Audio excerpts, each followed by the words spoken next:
All right, take your Bibles and let's go ahead and turn to Ephesians, to our text this evening, okay? As we rearrange, actually, they have rearranged my book, and now I'm trying to find my notes. Okay, there they are. Okay. All right. So nope, that was this morning. This morning's message was good, but right now I need tonight's message. All right, there you go. Thank you very much.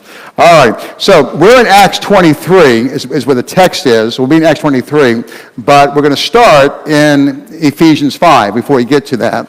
Okay, we're going to talk about the idea of submission this evening, and so we are going to work on that. Okay. Ephesians chapter 5 and verse 21. Ephesians 5, verse 21, a powerful, simple verse, a verse when understood puts everything else in such clear perspective. Submitting yourselves one to another in the fear of God. And the idea of the fear of God is having a right view of God that governs my submission. And remember we talked about last week, submission is to find my place, to find the location that God has for me in my life. Now, there's a working definition, I believe, coming up next. Go ahead and put that up there, Brother Jimmy, if you would, okay? A starting point. Go ahead and put that up, if you would, please.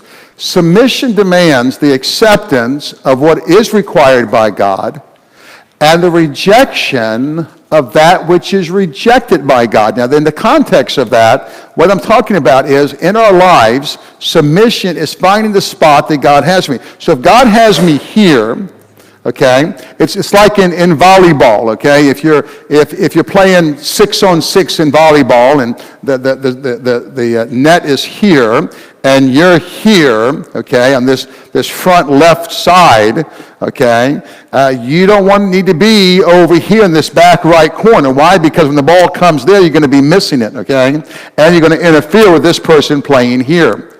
See, if I don't run inside my lane or play within my space, okay, or accept the boundaries, submission requires the acceptance of boundaries that come from God, okay? Now, God has many different ways of expressing those boundaries to us.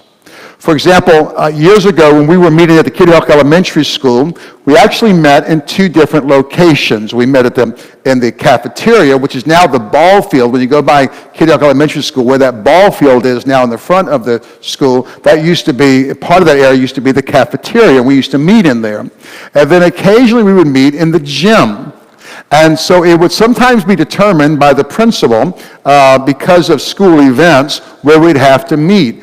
And so we knew it was God's will that we meet at the gym when the principal called us and says, this Sunday you're meeting in the gym. And we would say, thank you very much. That is God's will for our lives, okay? So we knew that, okay? Now, wouldn't you wish everything was that simple? But it really isn't. And life can become complicated sometimes. And I want to help you work through that this evening because there are a lot of challenges. We live in a world in which things are changing rapidly. But the reality is things have always changed rapidly to some degree, but even more so because of the 24/7 news cycle, it's always often in our face on a regular basis, okay? I mentioned to you a while back, this past week, there was a ruling by the Supreme Court that actually sort of echoes this next quote. Put this next quote up here for me. Go ahead, Jimmy. Okay. All right. Well, we'll start here. Okay. I'm sorry. We'll just start here. Okay. All right. And I want to pose a question to you before you. I know you're already looking up there, but if you can maybe not look up there for a second, let me set this up. Okay. All right. When Japan bombed Pearl Harbor, okay, one of the responses in our country was to do what with Japanese Americans? Do you know what they did with a lot of Japanese Americans on the West Coast? Put them in camps, about 120,000, I believe. And not concentration camps, but camps nonetheless, okay? All right, so the question is, was that right to do? Okay, well, but this is the Supreme Court ruling, okay, in 1944, okay? In a majority opinion joined by 5 other justices, Justice Hugo Black held that the need to protect, and I highlight that word, the need to protect against espionage by Japanese outweighed the rights of American of Japanese descent. Now, in 2018, Chief Justice Roberts wrote a response in a ruling, and in that, based on the article I was reading, emphatically clarified that that ruling was void and that was wrong. But that was 2018. So how long is it between 1944 and 2018? Anybody can do real quick maths? How many years is that? 1944, 75 years, is that what?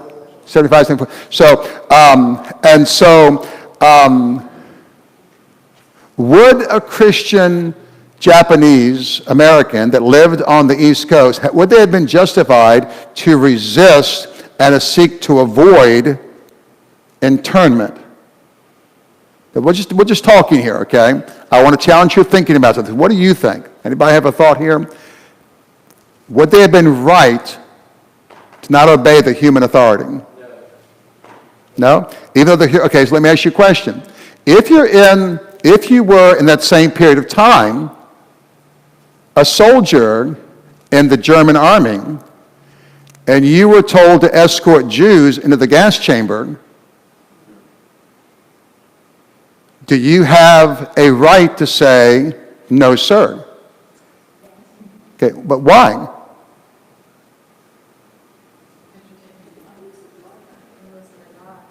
Do what? You're taking a life. Okay. So then, does an American soldier have the right to say, I'm not going to invade France and kill somebody because I'm taking a life? He's not taking a life, he's protecting his family. Okay. But what if the government says to you, we're killing these Jews to protect your family? The Jews are people who have stolen your money and your wealth, and they are stealing from Germans, and we need to eliminate them. They are a threat to us. That's when he leaves the country and goes someplace else. Now, I share that with you not to ask you to solve the equation, not to put the round peg in the square hole for many people, because Bonhoeffer, remember him, we read his biography a while back. Bonhoeffer was a Christian who was in the church leadership. And there were two kinds of churches in Germany during the time of Hitler.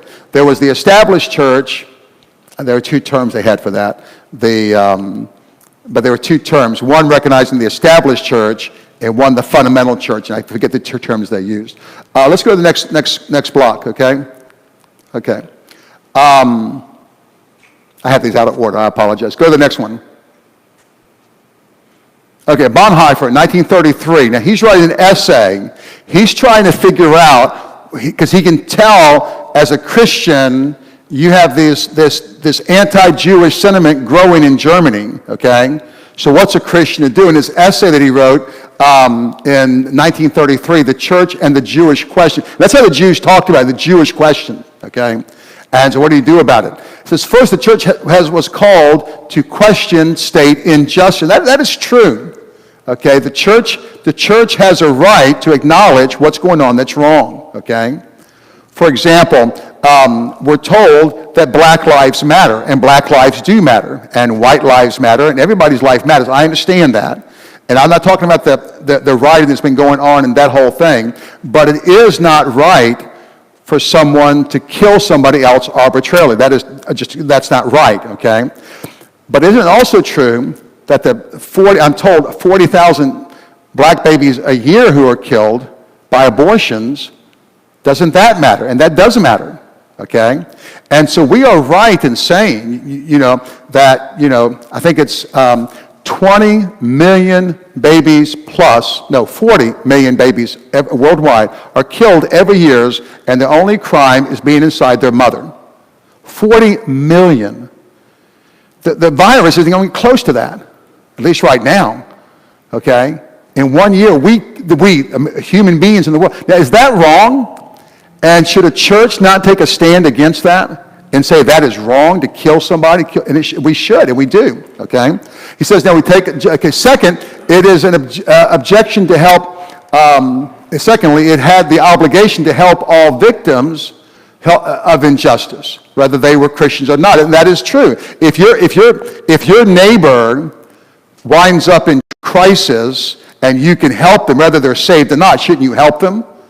If the house is on fire, are you a believer? You can't use my hose unless you're a believer, not true. But then finally, the church might be called to put a spoke in the wheel to bring the machinery of injustice to a halt. And he was trying to work through what to do. He struggled for years on that as Hitler became prominent in his position. So what I'm telling you is, it is not always easy. There are dynamics that can be challenging. Okay, now go back one, okay? Go back one. Okay. In 2016, the chairman of the U.S. Commission on Civil Rights calls the phrase religious liberty and religious freedom code words for discrimination, intolerance, racism, sexism, now watch this, homophobia and Islamophobia, and Christian supremacy. And so that idea that if you believe in religious freedom, you want to be anti this, okay?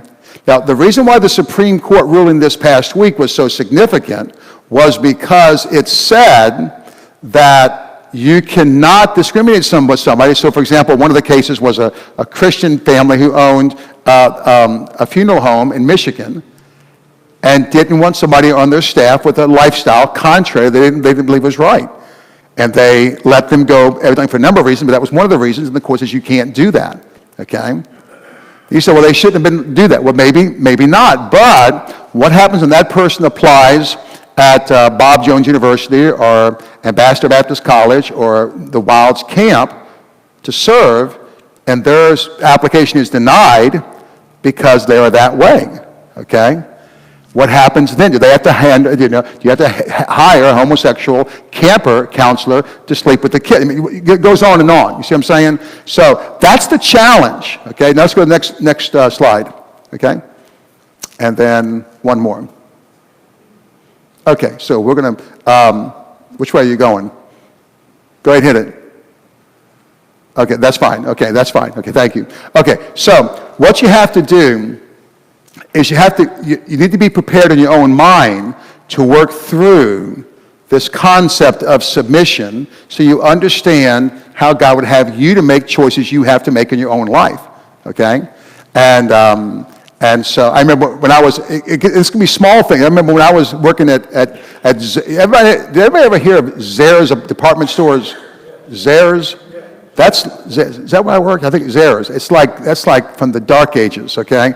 And I went to apply to be a janitor, and the manager saw that I had a shirt and tie on to apply for janitor's job. He said, no, make a janitor. Put him in the auto parts department, which is like, I knew nothing about auto parts, but I was just a teller or whatever. I got a nice job. So I'm there, and my manager says, here, Tony, I need you to go next door and buy me some cigarettes. I said, I can't do that. I just couldn't do it. Now, he said, well, it wasn't your job. Well, I know, but if he asked me to go buy a candy bar, I'd have gone buy the candy bar for him. But I just couldn't buy the cigarette for him. I just can't do that. I'm sorry, Now, you got to make your own choices, okay, about things like that. So I want to help you with this. So with that in mind, okay, let's first of all, we're going to be in Acts in a few moments, but first of all, let's keep the clock here so the priest don't go too long, okay? All right, let's understand the concept here, okay? Now, let's take our Bibles and turn to 1 Peter chapter 2 and Romans chapter 13. Let's look at 1 Peter chapter 2. Okay. 1 Peter chapter 2. And then look at, you got that, then find Romans chapter 13. Now, this became an issue for us this spring when the governor said that the churches could not meet. Now, we believe, I believe, as a Christian, that the church does not exist by the will of the government. Unlike McDonald's or Pizza Hut or the Christmas shop or any other business, only can exist at the pleasure of the state. The state gives, that's why you have business license. Business license are that, we don't get a business license for a church, okay? And so we really struggle with that now. So we did not close our doors. Not that we wanted I didn't invite anybody to come because of the pandemic and because of people's health concerns and because of all the fear and everything, which I'm not saying it wasn't justified, it's not still justified to some extent. I'm not suggesting any of that. I'm just saying, but the reason why we didn't close, we're not trying to be difficult. We weren't trying to make a statement. We just felt like it just wasn't the right thing for us to do to stop having services, okay? It doesn't make us any better than anybody else, but that's the conclusion that I came to, understanding the Constitution and understanding God's Word. First of all, then the Constitution, I didn't feel like they had a right to do that, okay? Now, the court subsequently affirmed that, but that doesn't mean that I'm any kind of legal scholar. It just means that this particular court agreed. But courts are made up of human beings. And it would be nice if we had courts that just were constitutional in nature, but we don't. We have courts that make political decisions. You say, well, it shouldn't be that way. Well, in a perfect world, maybe not. That's just the reality of the world in which we live in, okay? Because that's why you hear them talking about the Supreme Court. There's the liberal justices and the conservative justices. With the God that we had just constitutional judges, that would be nice, but that's not what we have. And so we have what we have, okay? And so, and when California tried to oppose the governor, the courts there shot him down and made him stay closed, okay? At the whim of the governor, okay? So, everybody has to make their own decision, but there are some principles, and these are the concepts to understand, okay? Look at 1 Peter chapter 2, and look at verse 13. Submit yourselves to every ordinance of man for the Lord's sake, whether it be to kings as supreme, or unto governors, unto them that are sent by him, for the punishment of evildoers, for the praise of them that do well. Now, whenever the Bible talks about the human authority here in the New Testament, it often speaks of submitting it for the Lord's sake, but also what the purpose of government is. Government's purpose is to make it possible for righteous people to do righteous stuff, and for people who do unrighteous stuff to be dealt with properly, okay? I suppose you and I just telling our friends, hey, so-and-so over there did wrong, let's go take care of it ourselves in the back alley somewhere. That's not how it's supposed to be, okay? Now look at Romans chapter 13. Let every soul be subject unto the higher powers, for there is no power but of God, for the powers that be are ordained of God. Whosoever therefore resisteth the power, the ordinance of God, that they that resisteth shall receive to themselves damnation. For the rulers are not a terror to good works, but to evil works. Wilt thou then not be afraid of the power? Do that which is good, and thou shalt have praise of the same.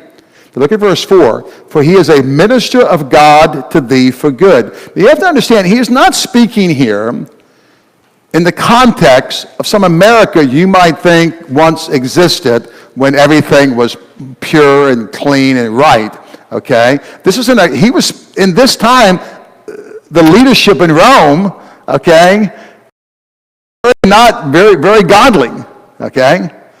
There was very wicked, very idolatrous. Yet he's saying this is the purpose for government.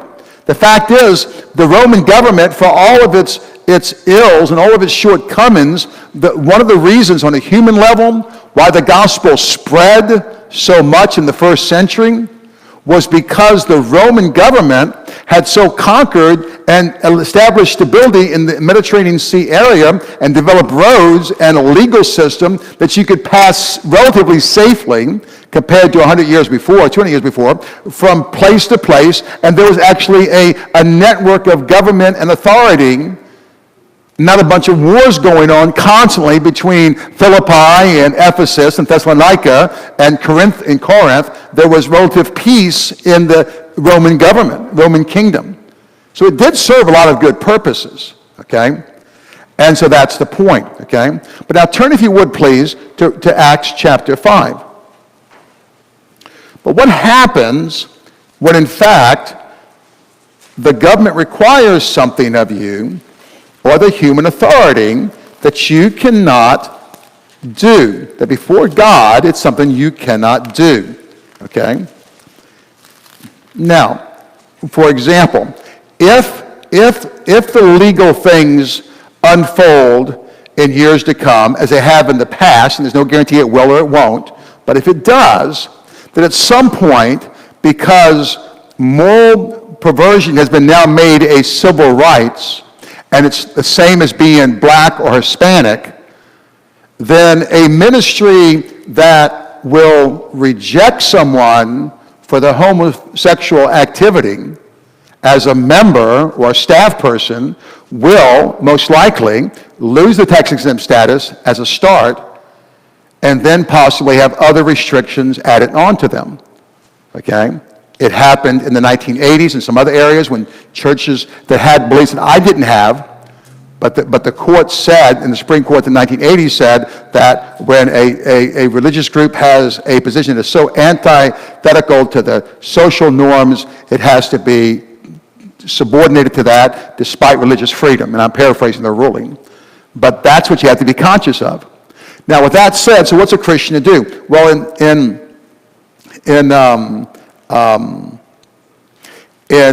Acts chapter 5, okay,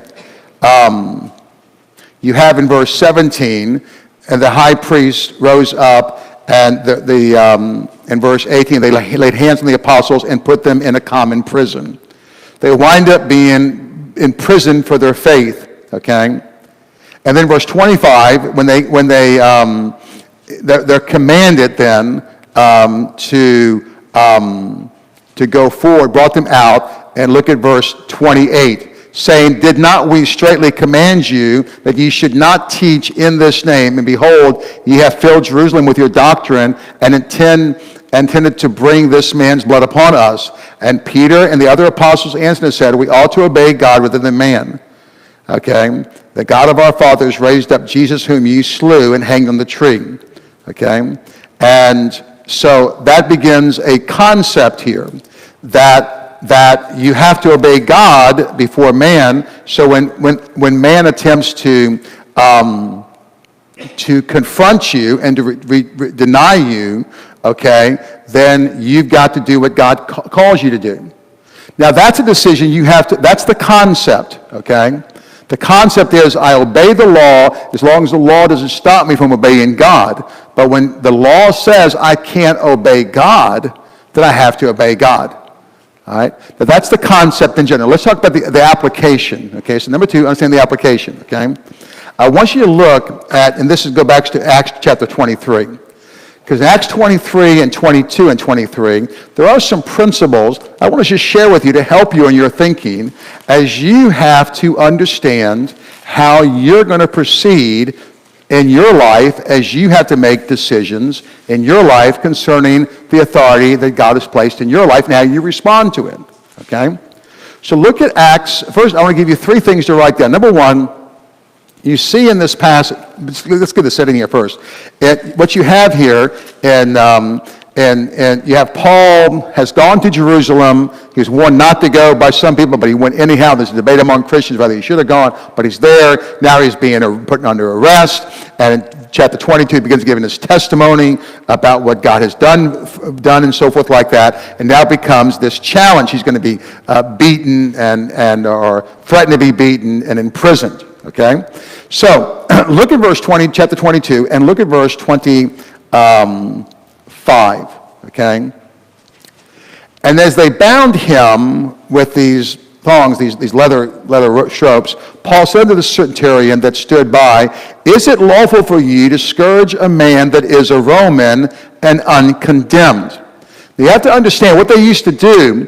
The Roman government, when they would arrest somebody, if they arrested you, they would take you to a prison, they would tie you up, and they would beat you until you confessed to the crime, which gave them a high percentage of convictions of people admitting they did wrong, because they would just beat you, and the more if you kept denying it, they would just beat you harder until you signed a confession or acknowledged a confession. was pretty easy to get a confession that way over time, okay? But it was illegal to do that to a Roman citizen. Now, they were about to ready to start beating Paul. And what does Paul do? He plays the citizenship card. He says, I'm a citizen of Rome, okay? But he did that back in Acts chapter 16. But he didn't always use it, it would seem. Well, it didn't always work for him. But here he uses it. Look at verse 26. When the centurion heard that, he went and told the chief captain, saying, take heed that thou dost, for this man is a Roman. And the captain came and said unto him, tell me, art thou Roman? And he said, yes. And the captain answered, with a great sum obtained you this freedom? And Paul said, I was born free, which even makes it more. I'm not an immigrant. I'm a citizen from birth. And that gave him a lot of protection. Okay? And so what you find is a person who did suffer ultimately the ultimate price under persecution did use his legal rights when it furthered the will of God. Okay? I remember when, and this is a very small example, when we built the building, and we went to see Courtney and them at the town, and they said, well, we'd like churches to have really small signs, these like little 15-cent size signs. I said, well, Courtney, I said, I don't understand it. I go up and down, and all these places like Kelly's over here that's trying to ruin people's lives with alcohol, or that's what they're doing, not they're trying to do it, selling all this beer, they have big signs. All these wicked places that are ruining lives, we're trying to help people. We're trying to salvage them from that. Why do you want to make us get a small sign? Okay? And I said, you need to send that to us. I need to see that ruling. We need to talk about that. Anyhow, through the course of human against, and it wasn't because I was like a smart person, but we said, that's not going to work for us. Okay? But thankfully things happened, and we were able to get a decent sized sign.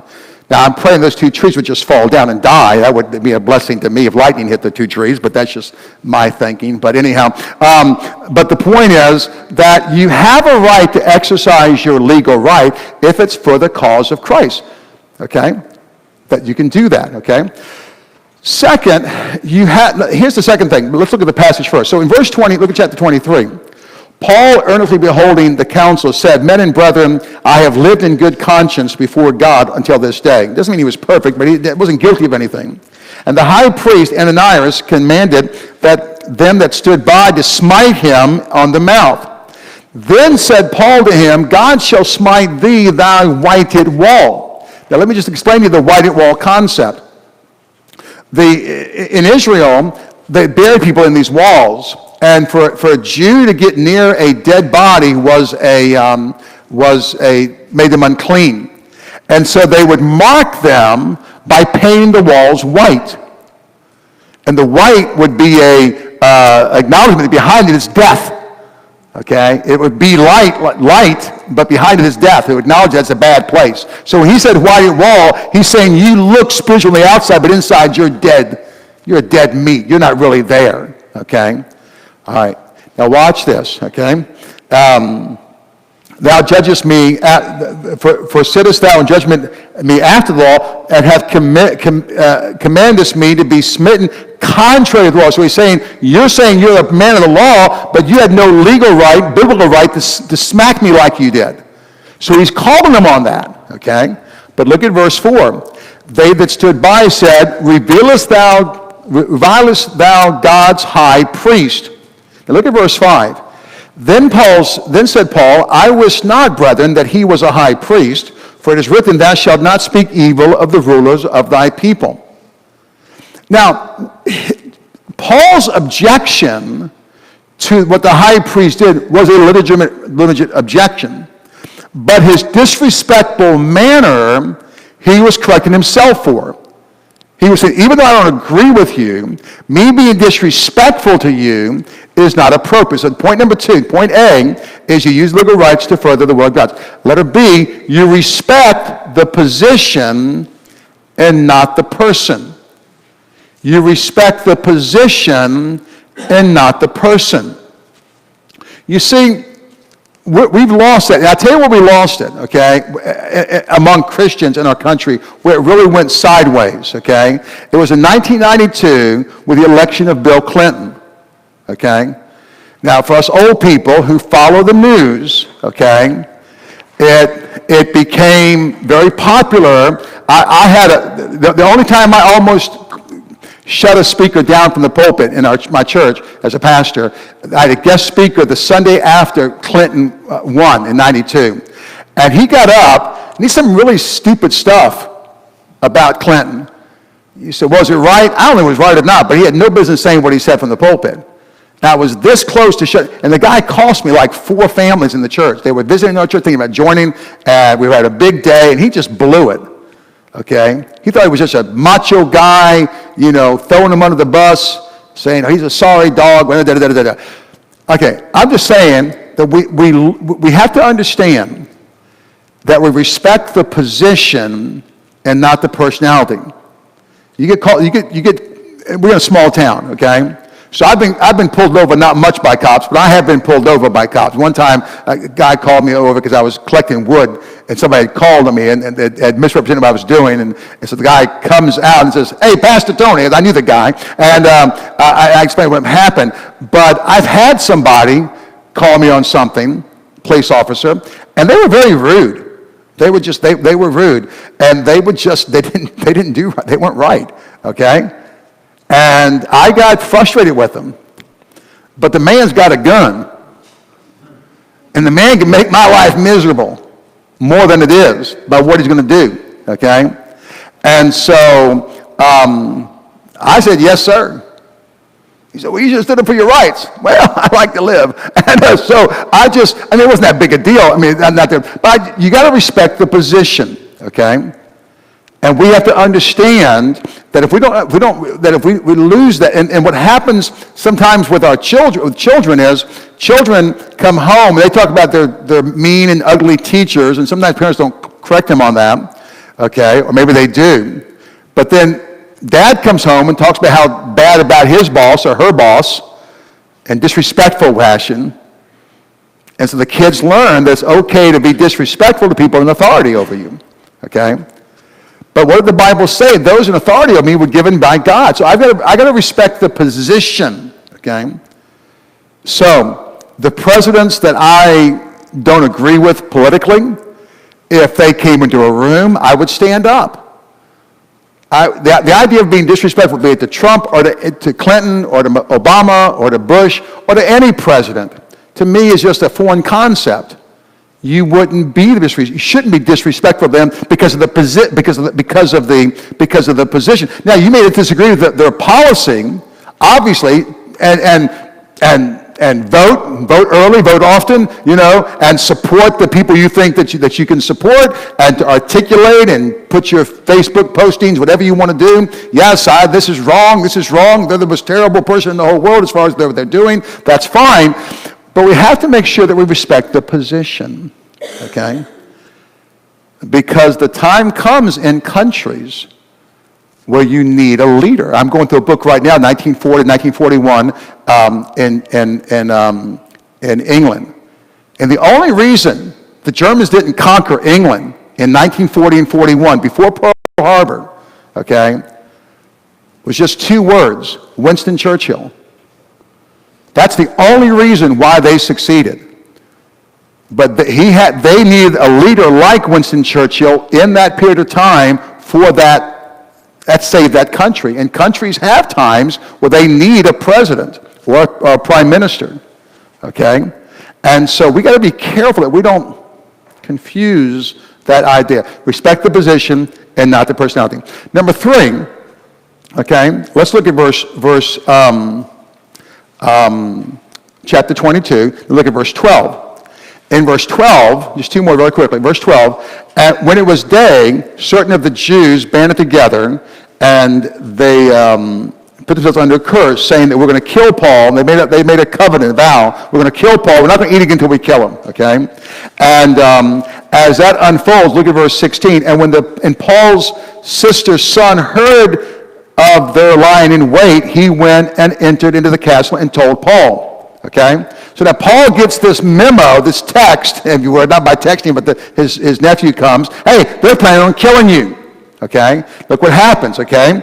And Paul called one of the centurions unto him and said, bring this young man unto the chief captains. So point number, letter C. Number one, letter A is use legal rights to further God's will. Letter B, respect the position, not the personality. But letter number 3, use what you know to prevent the sinful plans of others that you can prevent. So in other words, you use what you know if you can prevent wrongdoing. Okay? Okay? You need to exercise that. Okay? And you have to prevent that. Okay? So you use what you can to prevent wrong plans. So I do what I can to influence people who may be thinking about doing wrong choices. I pray on a regular basis that God would give us godly leaders, from dog catcher up to president in Congress, that would love him. I don't care what party they are. I do care what they believe. What do you believe? Do you believe the Bible's God's word? Do you believe in life? Do you believe in righteousness? Do you want a holy nation, a righteous nation? That's personally what I want. Okay? I think that's consistent with God's word. Do you want to fulfill the purpose that God's given the government to be? But so I use what I have available. If I know that something's wrong's going on, I have a responsibility to try to stop it. Okay? And then finally, letter D, you exercise your rights to prevent injustice. You can use your rights to prevent injustice. Now, Paul knows that the Jews have it out for him. So in chapter 25, he's before Festus and being judged again, okay? And then, and finally, what he does, verse 10, he knows, Festus is suggesting he goes back to the Jews and let the Jews judge him, but verse 10 says, and then Paul said, I stand at Caesar's judgment seat where I ought to be judged. To the Jews have I done no wrong, as they very well know. So he appeals to Caesar. Now, as a Roman citizen, he has that right to appeal to Caesar, okay? And so he knows if he gets sent to the Jews, they're going to kill him, okay? So he exercises his rights to prevent that injustice when you can. So these are just some principles. When you study Bonhoeffer's life, he worked through this whole thing of what's my moral responsibility as a Christian to stopping Hitler from doing what he's doing. And he became part of the conspiracy to end Hitler's life to try to end the war. Now, was that right? Was that wrong? Okay? If you have a flippant, I know exactly what it is, then you know more than Bonhoeffer I did, because he had to work through that and come to the conclusion that he could do that in his situation, okay? I'm just suggesting, that has nothing to do with our situation in our country now, so don't get that confused. I'm just saying that there are principles we have to work through. And you have to understand that in your life, in large and small ways, you have to make a decision of how you're going to stand for righteousness and stand against sin, okay? In the context of living a submissive life, okay? Because the reason in Germany, one of the reasons why so many Bible-believing Christians were very enthusiastic German soldiers is because they were taught by Luther, and thus by the Lutheran Church, that you always submit to the government, no matter what the government says. But we all have to answer to God in our lives, and you need to answer to God in your life and make the decision wisely as you deal with all the human authority in your life. Okay? So hopefully these principles will help you, okay?